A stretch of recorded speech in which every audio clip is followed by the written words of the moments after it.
Pada akhir abad ke-13, di utara Pulau Sumatera, berdirilah sebuah kerajaan yang kelak menjadi pelopor Islam di Nusantara, Kerajaan Samudra Pasai. Wilayah ini sebelumnya dihuni oleh kerajaan kecil bernama Perlak yang telah lebih dahulu mengenal Islam melalui pedagang dari Arab dan Gujarat. Namun, belum ada kekuasaan besar yang mampu menyatukan kekuatan maritim dan ajaran agama secara kokoh dan luas hingga hadirnya tokoh besar bernama Merasilu. Merasilu adalah seorang bangsawan lokal yang memiliki ambisi besar dan wawasan luas. Ia dikenal sebagai pemimpin yang adil, bijaksana, dan memiliki hubungan baik dengan para pedagang asing, terutama dari Arab dan India. Suatu malam, ia bermimpi melihat seekor semut raksasa yang ia tangkap dan makan. Mimpi itu ditafsirkan oleh ulama dari Gujarat sebagai pertanda bahwa ia akan menjadi penguasa besar, dan tanah tempat ia bermimpi itu dinamai Samudra. Setelah memeluk Islam dari para dai Gujarat dan mengambil nama Islam sebagai Malik al-Saleh, Merasilu mulai membangun fondasi kekuasaan yang baru. Ia menyatukan kekuatan Perlak dan daerah pesisir lain di utara Sumatera, serta mendirikan pusat pemerintahan di kota pelabuhan yang ramai disinggahi kapal-kapal dari Arab, Persia, India, dan Cina. Disitulah, Samudra Pasai mulai lahir sebagai kerajaan Islam pertama di Asia Tenggara. Malik al-Saleh bukan hanya seorang raja, tetapi juga seorang pemimpin spiritual. Ia menanamkan nilai-nilai Islam dalam sistem pemerintahan, pendidikan, dan perdagangan. Di istananya, ia mendirikan majelis ulama yang bertugas memberikan fatwa dan membimbing rakyat dalam ajaran Islam. Bahasa Arab mulai digunakan dalam surat menyurat resmi dan kegiatan keagamaan, meski bahasa Melayu tetap menjadi bahasa rakyat. Dengan bantuan para saudagar Muslim dari Gujarat dan Timur Tengah, Samudra Pasai tumbuh menjadi pusat perdagangan yang makmur. Hasil bumi seperti emas, kapur barus, rempah-rempah, dan hasil laut diekspor ke luar negeri. Sementara barang-barang mewah seperti keramik Cina, kain sutra India, dan kitab-kitab Islam diimpor masuk. Pasai menjadi simpul penting dalam jalur sutra laut yang menghubungkan dunia Islam dengan Asia Timur. Kehidupan masyarakat Samudra Pasai berubah pesat, masjid-masjid dibangun di banyak kampung, pendidikan agama ditanamkan sejak dini, dan etika Islam diterapkan dalam transaksi perdagangan. Para pedagang non-Muslim pun menghormati sistem hukum Islam yang adil di Pasai. Di tengah itu semua, Sultan Malik al-Saleh menjadi simbol kemurnian iman, kepemimpinan yang adil, dan kekuatan maritim yang disegani. Ketenaran Samudra Pasai menyebar ke berbagai penjuru dunia Islam. Dalam catatan Ibnu Battuta, musafir besar dari Maroko yang berkunjung ke Pasai pada abad ke-14, disebutkan bahwa kerajaan ini memuliakan Islam dan mengamalkan ajarannya secara teguh. Ibnu Battuta menyebut Sultan Pasai sebagai raja yang adil dan zuhud, serta rakyatnya sebagai umat yang taat dan terpelajar. Pasai juga menjadi tempat persinggahan bagi ulama dan santri dari berbagai negeri. Beberapa bahkan menetap dan membuka madrasah. Sultan Malik al-Saleh memberikan tanah wakaf untuk keperluan pendidikan dan membebaskan pajak bagi ulama. Kerajaan ini perlahan menjadi mercusuar Islam yang tidak hanya menebar cahaya agama, tapi juga ilmu dan budaya. Sultan Malik al-Saleh wafat sekitar tahun 1297, dan dimakamkan dengan penghormatan besar. Makamnya yang sederhana tetapi sakral masih dapat ditemukan di Lok Seumawe hingga kini. Kepemimpinan kemudian dilanjutkan oleh keturunannya, Sultan Muhammad, yang meneruskan warisan sang ayah dalam membesarkan kerajaan ini di jalur Islam dan perdagangan. Kepemimpinan Sultan Muhammad al-Zahir menandai era perluasan pengaruh Samudra Pasai ke wilayah sekitarnya. Dengan armada laut yang kuat dan diplomasi yang lihai, ia menjalin hubungan dengan kerajaan-kerajaan tetangga, termasuk Malaka, Siam, dan bahkan Kesultanan Delhi. Ia juga memperluas pelabuhan dan memperbaiki sistem logistik untuk menampung lebih banyak kapal dagang asing. Di masa inilah koin emas pertama yang bertuliskan kalimat tauhid dicetak dan digunakan sebagai alat tukar resmi. Uang tersebut, disebut dirham Pasai, menjadi simbol kekuasaan dan legitimasi Islam yang mengakar dalam sistem ekonomi kerajaan. Selain itu, undang-undang syariah juga mulai dikodifikasikan secara sistematis, yang membuat sistem hukum di Pasai lebih stabil dan dapat diprediksi. Pasai tak hanya berkembang secara ekonomi dan hukum, tapi juga seni dan sastra. Kaligrafi Arab mulai menghiasi dinding masjid dan istana, sementara puisi-puisi keagamaan dalam bahasa Melayu Arab digubah oleh para ulama lokal. Keindahan Islam terlihat bukan hanya di kitab, tapi juga dalam arsitektur, musik, dan perayaan hari-hari besar yang mengakar dalam budaya masyarakat. Hubungan dagang Samudra Pasai dengan dunia luar semakin intens. Dari pelabuhan Pasai, kapal-kapal berlayar menuju Gujarat, Yaman, Persia, bahkan Mesir. Sebaliknya, para pedagang dari Tiongkok dan Jawa juga singgah di Pasai untuk menukar barang dan berita. Di tengah persimpangan itu, ajaran Islam tersebar lebih luas, tak hanya ke pedalaman Sumatera, tetapi juga ke semenanjung Malaka dan pantai barat Kalimantan. Sultan Muhammad Al-Zahir sadar bahwa kekuatan kerajaan tidak cukup hanya pada kekuasaan dan perdagangan, tapi juga pada ilmu. Ia mendatangkan ulama besar dari Timur Tengah seperti Syekh Ismail dari Hadramaut dan Syekh Burhanuddin dari Gujarat. Para ulama ini membimbing generasi muda Pasai dalam ilmu tafsir, hadis, fikih, dan juga kedokteran serta astronomi. Keberhasilan Pasai menyatukan kekuatan spiritual dan duniawi membuat kerajaan ini dikagumi. Bahkan, kerajaan-kerajaan Hindu di Jawa mengirim utusan untuk menjalin hubungan damai. Sultan membalas dengan bijak, menunjukkan bahwa Islam di Pasai bukan agama penakluk, melainkan agama dakwah, ilmu, dan kedamaian. Dengan cara itulah, Islam menyebar tanpa pedang, tetapi dengan contoh dan pergaulan. Setelah Sultan Muhammad wafat, tampuk kekuasaan berpindah kepada cucu Sultan Malik Al-Saleh, yakni Sultan Ahmad. Sultan muda ini tumbuh dalam lingkungan yang sangat religius dan berwawasan luas. Ia dikenal sebagai raja yang lebih senang berdiskusi dengan ulama dibanding berperang. Namun, ia tidak lemah. Dalam menghadapi bajak laut dan ancaman dari luar, ia memperkuat armada laut dan membentuk sistem pertahanan pelabuhan yang modern. Pada masa Sultan Ahmad, Pasai mulai mencatat dan menyusun hukum-hukum adat yang selaras dengan syariat Islam. Kitab Konun Pasai disusun sebagai pedoman hukum resmi kerajaan. Dalam kitab itu tercatat aturan tentang zakat, warisan, pernikahan, perdagangan, hingga hukuman bagi pencuri dan pembohong. Hukum adat yang dahulu bersifat lisan, kini dituliskan dengan tinta keadilan dan iman. Kebijakan Sultan Ahmad memperkuat identitas Pasai sebagai negeri Islam yang tertib dan makmur. Ia juga mendirikan sekolah-sekolah di luar pusat kota, sehingga rakyat di pedalaman pun dapat belajar mengaji dan berhitung. Di setiap masjid dibangun madrasah, dan anak-anak dari keluarga nelayan pun bisa menjadi kadi jika mereka cerdas dan rajin belajar. Keadilan dan pendidikan menjadi napas baru Samudra Pasai.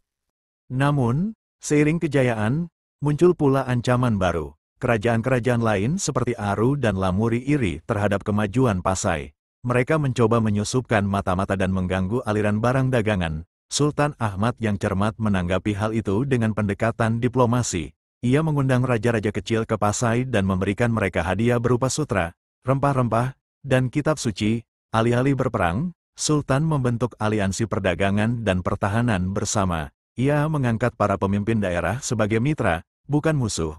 Strategi itu membuat Pasai tumbuh menjadi konfederasi maritim yang kuat. Kota pelabuhan seperti Lamuri, Peureulak, dan Daya mulai ikut menerapkan sistem hukum Islam seperti di Pasai, dan mengirim anak-anaknya untuk belajar ke madrasah pusat kerajaan. Pasai kini bukan sekadar kerajaan, tapi juga pusat budaya, pendidikan, dan spiritualitas Islam. Tradisi menulis tumbuh subur. Banyak santri yang mengarang syair-syair keagamaan dalam bahasa Melayu yang dibumbui istilah Arab. Kitab-kitab fikih diterjemahkan, dan khutbah Jumat disampaikan dengan bahasa lokal agar bisa dipahami semua lapisan masyarakat. Islam di Pasai bersifat inklusif dan membumi. Pada abad ke-14, pengaruh Pasai mencapai puncaknya. Sultan Zainal Abidin, cicit Sultan Malik Al-Saleh, menjadi pemimpin yang disegani di seluruh Nusantara. Di bawah kepemimpinannya, Pasai menjalin hubungan diplomatik dengan dinasti Yuan di Tiongkok dan juga Kesultanan Mamluk di Mesir. Utusan Pasai bahkan tercatat mengunjungi istana Kaisar Tiongkok, membawa rempah-rempah dan surat berbahasa Arab. Sultan Zainal Abidin juga dikenal sebagai pelindung seni dan budaya. Ia membangun aula kebudayaan di dekat pelabuhan tempat pertunjukan nasyid, kasidah, dan pembacaan syair sufi diselenggarakan. Ia percaya bahwa dakwah tidak hanya melalui khutbah dan kitab, tapi juga melalui keindahan seni yang menyentuh hati. Dalam masanya, berkembang pula kaligrafi khas Melayu Pasai yang dipahat di batu-batu nisan dan pintu-pintu masjid. Dalam bidang militer, Sultan membentuk pasukan elit bernama Syuhadaul Bahar, para syuhada laut yang bertugas menjaga wilayah perairan dari serangan bajak laut dan ekspansi asing. Pasukan ini tidak hanya kuat secara fisik, tapi juga dilatih secara spiritual. Setiap pagi mereka membaca zikir sebelum berlatih perang, dan sebelum berlayar mereka meminta restu dari para ulama. Dengan begitu, kekuatan Pasai bersumber dari iman dan tekad. Kehidupan masyarakat Samudra Pasai pada masa Sultan Zainal Abidin mengalami puncak keteraturan dan kemakmuran. Para pedagang merasa aman, ulama dihormati, dan rakyat kecil mendapat perlindungan dari hukum yang adil. Rakyat menyebut sang sultan sebagai bayang-bayang Tuhan di bumi, bukan karena memosisikan diri sebagai penguasa mutlak, tetapi karena keadilannya mencerminkan nilai ilahiyah. Sultan memberikan tanah kepada para petani dan memastikan bahwa hasil bumi dibeli dengan harga yang layak. Ia juga menciptakan sistem irigasi sederhana di daerah Lok Seumawe, sehingga hasil panen padi meningkat tajam. Kehidupan nelayan pun diperhatikan, dengan disediakannya dermaga-dermaga kecil dan tempat penyimpanan ikan agar hasil tangkapan mereka tidak cepat rusak. Masa ini juga dikenal dengan kegiatan wakaf besar-besaran. Banyak saudagar kaya mewakafkan tanah, kapal, dan gudang untuk kepentingan dakwah dan pendidikan. Di setiap sudut kota Pasai terdapat lembaga wakaf yang mengelola dana untuk operasional madrasah, rumah sakit, dan pemakaman. Sistem sosial Islam dijalankan dengan keseimbangan antara kemajuan dunia dan akhirat. Di balik kemakmuran itu, Sultan Zainal Abidin menyadari pentingnya kesinambungan kepemimpinan. Ia mempersiapkan putranya, Sultan Mansur, sejak usia muda untuk belajar agama, diplomasi, dan ekonomi. Sang pangeran dikirim belajar ke Gujarat selama 5 tahun, lalu menunaikan ibadah haji dan menetap sementara di Mekah untuk berguru pada para ulama besar di sana. Setibanya kembali di Pasai, Pangeran Mansur membawa serta banyak kitab dan gagasan baru. Ia memperkenalkan sistem pendidikan berjenjang, dari madrasah dasar hingga perguruan tinggi agama, yang disebut Darul Ilmi. Di sini, para pelajar dari seluruh Nusantara datang menimba ilmu dalam bidang tafsir, hadis, dan ilmu hisab. Pendidikan di Pasai pun menjadi yang paling maju di Asia Tenggara kala itu. Sultan Zainal Abidin dengan tenang menyerahkan tahtanya kepada putranya setelah merasa bahwa sang penerus siap secara moral dan intelektual. Peralihan itu berlangsung damai, tanpa intrik istana. Dalam khutbah pertamanya sebagai Sultan, Sultan Mansur menyampaikan, "Kami tidak akan memerintah atas dasar ketakutan, melainkan berdasarkan ilmu, adil, dan kasih sayang." Namun, awal pemerintahan Sultan Mansur tidak berjalan mulus. Di wilayah barat Pasai, muncul pemberontakan kecil dari bangsawan lokal yang menolak kekuasaan pusat. Sultan yang masih muda mencoba menyelesaikannya secara damai, mengirim utusan untuk berunding. Namun para pemberontak menolak dan membakar beberapa gudang kerajaan di sepanjang pantai. Sultan lalu mengirim pasukan Syuhadaul Bahar untuk mengamankan wilayah tersebut.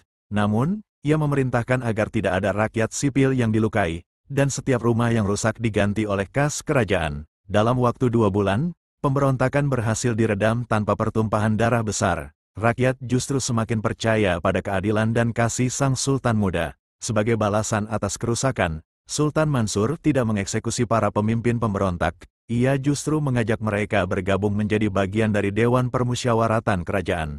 Keputusan ini membuat para penentang berubah menjadi pendukung, dan nama Sultan Mansur harum sebagai pemimpin yang bijaksana dan mengutamakan penyatuan hati rakyatnya. Kemakmuran Pasai terus berkembang. Bahkan, beberapa kerajaan dari Filipina Selatan dan Semenanjung Malaka mengirim utusan resmi untuk belajar sistem pemerintahan dan perdagangan dari Pasai.